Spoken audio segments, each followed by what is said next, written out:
UP Uttarakhand चुनाव से जुड़ी हर बड़ी खबर देखिए विजय तिलक, सिर्फ एबीपी गंगा पर।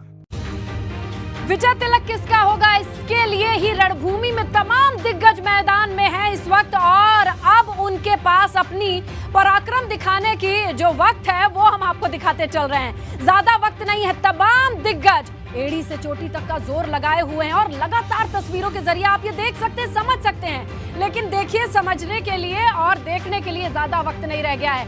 कुल 1 मिनट 30 सेकंड यानी कि 1.5, अब तो ये भी वक्त और पीछे जा रहा है। जितनी तेजी से ये वक्त फिसल रहा है, रणभूमि में दिग्गजों के पास बस उतना ही वक्त है कि वो जनता के बीच हाथ जोड़ करके वोट अपील कर पाए, क्योंकि जैसे ही ये घड़ी देख रहे हैं आप, जैसे ही ये आएगी 0-0 पर, यहाँ शोर जाएगा थम और खेल शुरू होगा जनता के पाले में जब गेंद होगी। बिल्कुल, और इसीलिए आप रणभूमि में इस घड़ी के साथ समझ पाएंगे कि परीक्षा की घड़ी कितनी नजदीक आ गई है। 1 मिनट अब 56 सेकंड, मैं जितने में बोलूं उतने सेकंड पीछे खिसकी चली जा रही है, और इसे काउंटडाउन कहेंगे, उल्टी गिनती कहेंगे। इसी उल्टी गिनती के साथ आप जुड़िए हमारे साथ, तब आपको पता चलेगा और वो तस्वीरें आपके सामने आएंगी जहां तमाम दिग्गज एड़ी चोटी का जोर लगाए थे जनता के दिलों में पैठ बनाने की, उनसे वोट अपील करने की। लेकिन वो घड़ी किस तरीके से जा रही है ये घड़ी बता रही है, और इसी घड़ी के साक्षी आप हैं एबीपी गंगा के दर्शक। और लगातार आपने पूरे दिन देखी ना, कहीं भी कोई कोर कसर किसी पार्टी ने छोड़ी नहीं। और अब 20 से 19, 18, 17 सेकंड, और अब थोड़ी ही देर में हम 10 सेकंड पे होंगे, और लास्ट 10 के काउंटडाउन में जरा आप भी हमारे साथ जुड़ जाइए। 9, 8, 7, 6, 5, 4, 3, 2, 1। यहां से रणभूमि में किसी के पास कोई वक्त नहीं बचता है। बड़ी खबर, यूपी के दूसरे चरण का चुनाव प्रचार हुआ खत्म। उत्तराखंड की सभी 70 सीटों पर प्रचार गया थम। तो यूपी में दूसरे चरण का सियासी शोर यहां खत्म होता है। मतदाता की बारी है। 14 फरवरी को मतदान, और उम्मीदवारों की किस्मत को ईवीएम में बंद करेंगे। दूसरे दौर में 9 जिलों में मतदान होना है। कहां होना है? सहारनपुर, बिजनौर, अमरोहा, संभल, मुरादाबाद, रामपुर, बदायूं और शाहजहांपुर। 9 जिलों की 55 सीटों पर अब वोटर फैसला करेंगे, क्योंकि यहाँ पे रणभूमि के सभी योद्धाओं को रुकना होगा और देखना होगा। 9 जिलों की 55 सीटों पर अब जनता जनार्दन फैसला करेगी। इसके अलावा पूरे उत्तराखंड की 13 जिलों की 70 सीटें अब लोगों के हवाले। अब यहाँ से इंतजार 14 फरवरी का मतदान, और यहीं पर खामोशी, प्रचार के थमने की खामोशी होगी। अब जनता के ऊपर, उनके विवेक पर छोड़ दिया जाएगा कि आपने प्रचार सबके देखे, आपने खूब प्रसार देखा, अब बारी है आप ये देखिए, सोचिए, समझिए, और 14 तारीख को घर से बाहर निकल के अपने मताधिकार का इस्तेमाल करिए। अब जनता बोलेगी 14 तारीख को।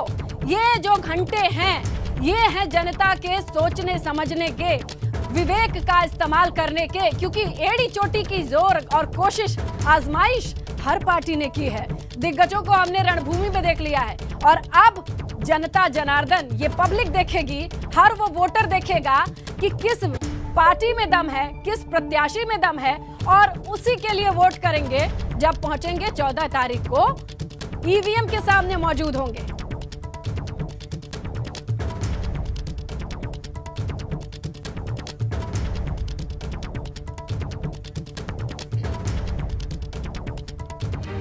इस बड़ी कवरेज पर एबीपी गंगा पर आप देखेंगे किस तरीके से जब रणभूमि में तमाम दिग्गज थम गए हैं तो ग्राउंड पे क्या चल रहा है। इसके लिए रुक करेंगे प्राची का। Over to you Prachi.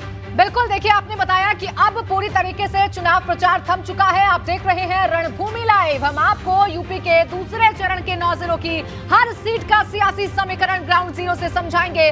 मौके पर मौजूद हमारे रिपोर्टर्स आपको बताएंगे दूसरे चरण में किन सियासी रसूखदारों की साख ताक पड़ लगी है। हमारे साथ सभी जिलों से संवाददाता मौजूद हैं, सीधा उनसे जुड़ेंगे और जानेंगे कि जनता किस मुद्दे पर करने वाली है वोट की चोट।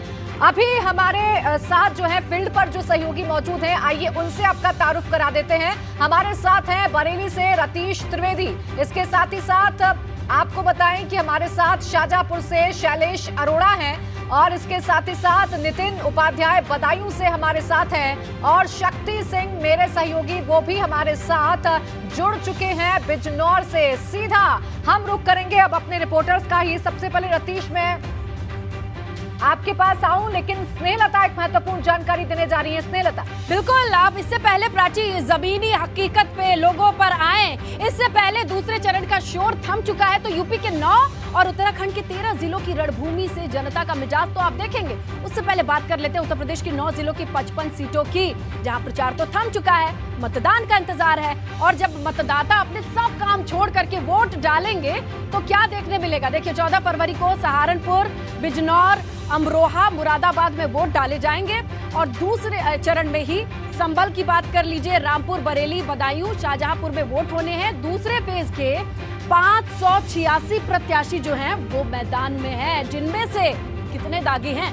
147 दागी हैं और यानी कुल प्रत्याशियों का 25% दागी प्रत्याशी आते हैं। आइए 2017 के नतीजों पर तो देखिए, इन 55 सीटों में 38 पर सपा ने तो भाजपा ने 38 पर, माफ कीजिएगा, सपा ने 15 तो कांग्रेस ने 2 सीटें जीती थी 2017 की। जब आप बात करते हैं दूसरे सीट अगर चरण की बात करें तो यहाँ पर क्या आता है? नकुड़, देवबंद, कुंदरकी, चंदौसी, स्वार, टांडा, रामपुर, शाहजहांपुर, ये हॉट सीटें हैं। इन पर सबकी निगाहें टिकी रही हैं। और दूसरे चरण में ही अगर आप देखेंगे तो कई दिग्गज वीआईपी भी दंगल में हैं, उनसे भी मिल लीजिए आप। आजम खान है, उनके बेटे अब्दुल्ला आजम है, योगी सरकार में मंत्री सुरेश खन्ना भी शामिल हैं, जो इसी रण में हैं और यहीं पर मौजूद रहेंगे।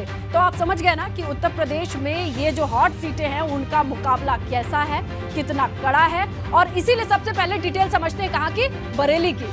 भाजपा के सामने 2017 के इतिहास को दोहराने की चुनौती है, क्योंकि पिछले चुनाव में बीजेपी ने जिले की सभी विधानसभा सीटों पर विरोधियों का सुपड़ा साफ कर दिया था। जिले में 9 विधानसभा सीटें कौन कौन सी हैं, चलिए वो भी बताते चले। तो आती हैं बहेड़ी और मीरगंज, भोजीपुर, नवाजगंज, फरीदपुर, बिधरी, चैनपुर, बरेली, बरेली कैंट और आंवला। तो जिले की सभी सीटों पर पिछली बार बीजेपी ने क्लीन स्वीप किया था, तो इस बार का प्रेशर क्या है वो हम समझ सकते हैं। और इन सभी सीटों पर जो सबसे हॉट सीट है वो है बरेली की बहेड़ी सीट। इस सीट से योगी सरकार में मंत्री छत्रपाल सिंह चुनावी मैदान में हैं। उनका मुकाबला है अतुर रहमान से।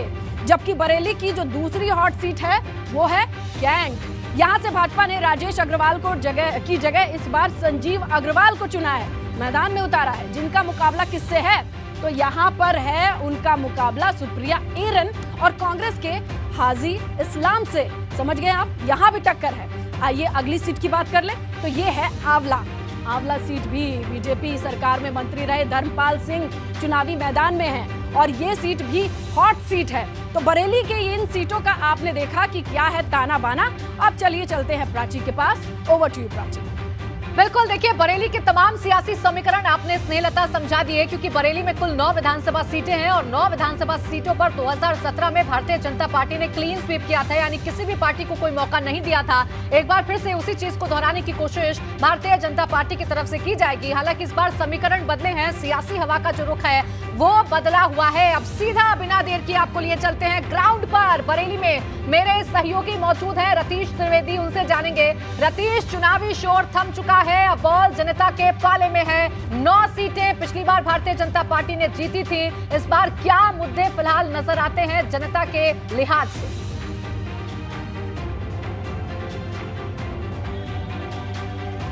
हाँ बिल्कुल, देखिए पिछली बार 9 की 9 सीटें भारतीय जनता पार्टी ने जीती थी। तमाम मुद्दे हैं यहाँ पर, सड़क का मुद्दा है, सफाई का मुद्दा है, तमाम और मुद्दे हैं। और क्या मुद्दे हैं, उन जनता जो हमारे साथ जुड़ी हुई है उनसे बात कर लेते हैं। किन किन मुद्दों पर इस बार वोट होने जा रहा है? देखिए, बरेली में इंफ्रास्ट्रक्चर के नाम पे, डेवलपमेंट के नाम पे और कोई भी जो स्वास्थ्य सुविधाएं पिछले 5 सालों में कोई नया हॉस्पिटल नहीं बना, कोई शैक्षिक संस्थान नहीं बना, किसी भी प्रकार का कोई नया इंफ्रास्ट्रक्चर या इंडस्ट्री नहीं लगी। इस बात की नाराजगी के साथ जनता वोट करेगी और भारतीय जनता पार्टी का सुफाया बात करते हैं। तो आप बताइए कौन कौन से मुद्दे रहेंगे इस बार बरेली की जनता की? बरेली की जनता के लिए सारे मुद्दे रहेंगे। विकास सबसे बड़ा मुद्दा रहेगा।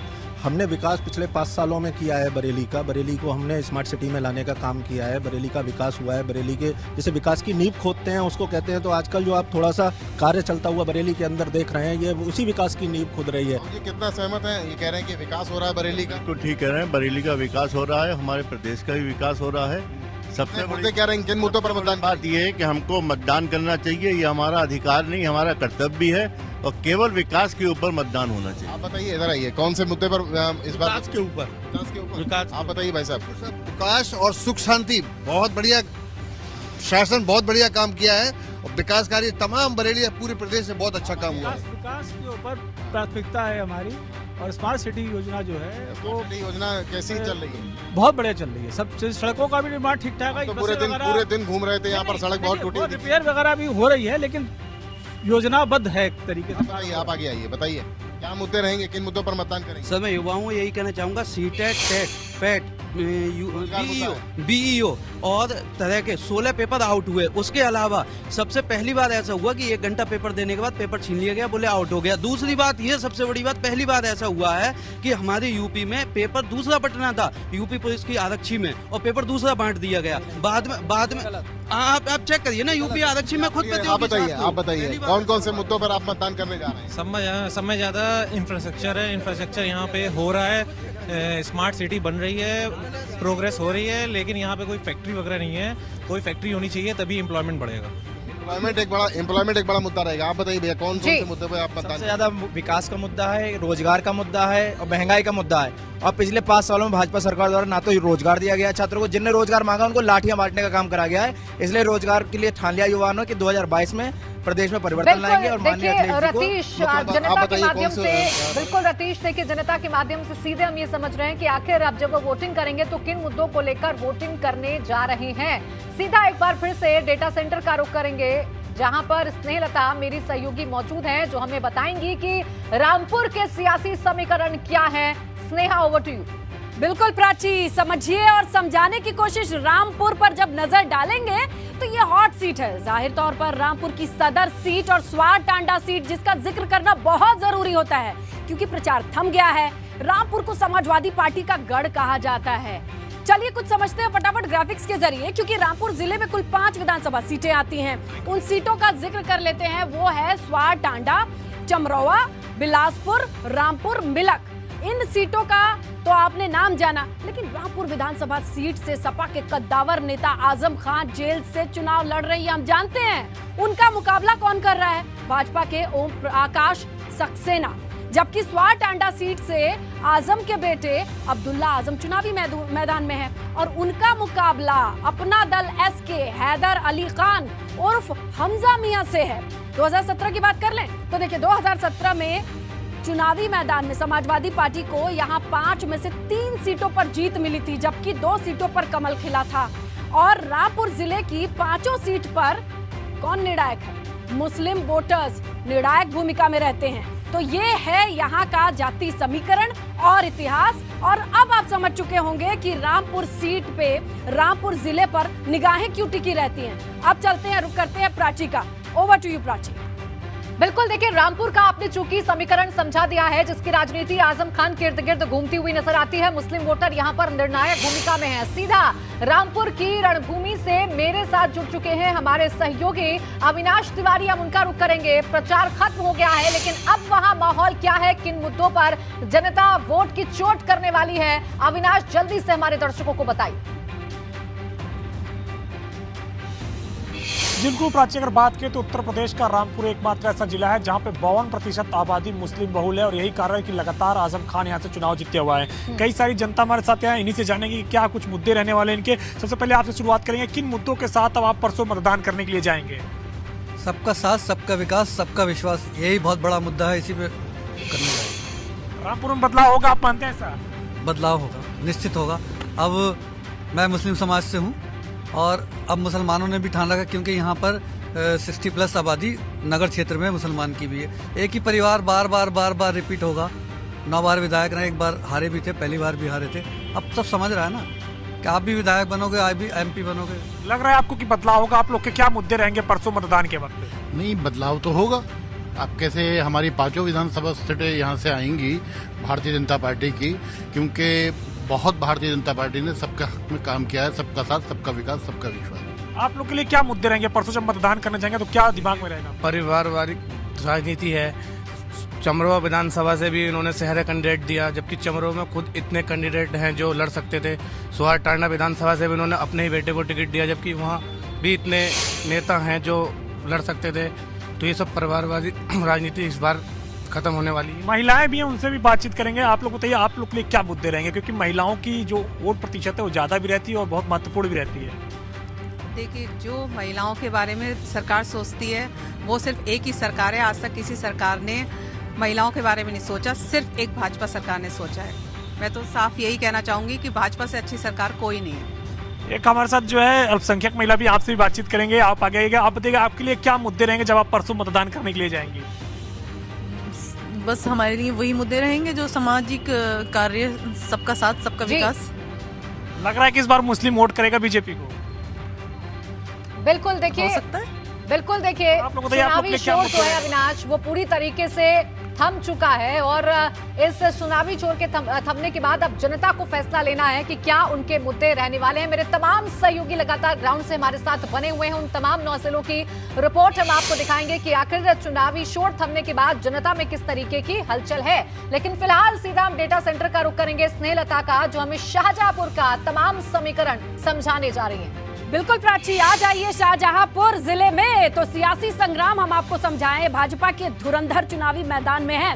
योगी सरकार में मंत्री रहे सुरेश खन्ना चुनावी मैदान में है। आइए समीकरण समझते हैं। कुल 6 सीटें हैं शाहजहांपुर में। उन सीटों का नाम बता दें आपको तो यहाँ आती हैं शाहजहांपुर सदर, कटरा, जलालाबाद, तिलहर और ददरौल, पुवाया। ये सुरक्षित सीट है। 17 की बात कर ले, 17 में क्या हुआ था तो देखिए, इन 6 सीटों को आप देखेंगे तो 2017 में 5 सीटों पर बीजेपी ने जीत दर्ज की थी, यानी यहाँ कमल खिला था। जबकि जलालाबाद सीट पर समाजवादी पार्टी ने इकलौती सीट पर यहाँ जीत दर्ज किया था। और इसमें सबसे हॉट सीट क्या है? हाँ, यहाँ है शाहजहांपुर सदर। इस सीट पर यूपी सरकार में मंत्री सुरेश कुमार खन्ना 1989 से लेकर अब तक लगातार 8वीं बार भाजपा के विधायक चुने गए हैं। वो योगी सरकार में चिकित्सा, शिक्षा, वित्त मंत्री के साथ संसदीय कार्य मंत्री भी हैं। और शाहजहांपुर में सुरेश खन्ना का मुकाबला सपा के तनवीर खान और बसपा के सर्वेश और कांग्रेस की पूनम पांडे से होना है। और अब रुक करते हैं प्राची का। Over to you Prachi.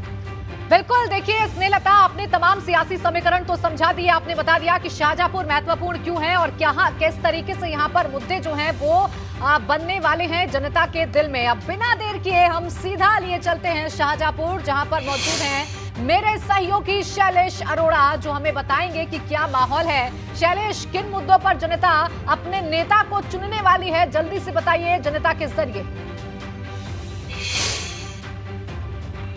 बिल्कुल निश्चित रूप से देखिए, अब इनको ही फैसला करना है कि किसके भाग्य का ताला अगले 5 साल के लिए खोलेंगे। बात करना शुरू करते हैं यहाँ पर कुछ लोगों से। क्या नाम है? अजय गुप्ता। सर, एक लाइन में बताइए किन मुद्दों पर वोट करने वाले? गुंडागर्दी खत्म की है योगी सरकार ने और भ्रष्टाचार खत्म किया है योगी सरकार ने, इस मुद्दे पे। आपका नाम? शिव मोहन वर्मा शिवम। किस मुद्दे पर वोट करेंगे? सिर्फ विकास के नाम पे वोट करेंगे। भयमुक्त समाज है, गुंडागर्दी नहीं है और सुशासन का राज है और बहुत ही बढ़िया इस सरकार ने काम किया है। कुछ और लोगों से ही बात करेंगे। प्राची, क्या नाम है आपका? रजी नाम है मेरा। किस मुद्दे पर वोट करने वाले? विकास के नाम पे वोट करेंगे। कोई कमी जो लगता रहे? सारी कमी है सरकार में। आप जैसे लखीमपुर का मामला देख लें, किसानों के ऊपर जो है गाड़ी चढ़ा के मार दिया। हाथरस का मामला देख लीजिए। गुंडागर्दी तो चरम पे है। बस ये है कि ये बताया जाता गुंडागर्दी नहीं है, चरम पे है गुंडागर्दी। यहाँ पर कुछ महिलाएं, उनसे बात करते हैं प्राची, क्योंकि आधी आबादी की बात की जाती है। आपका नाम? किस मुद्दे पर वोट करेंगे आप? बिल्कुल, महिलाओं की सुरक्षा के मुद्दे। बिल्कुल देखिए शैलेश, क्या लगता है बेहतर हुई है इसलिए वोट करेंगे और चाहिए? जनता इन्हीं मुद्दों को लेकर अब पोलिंग बूथ पर पहुंचेगी और वोट की चोट करेगी, अपने नेता को चुनेगी।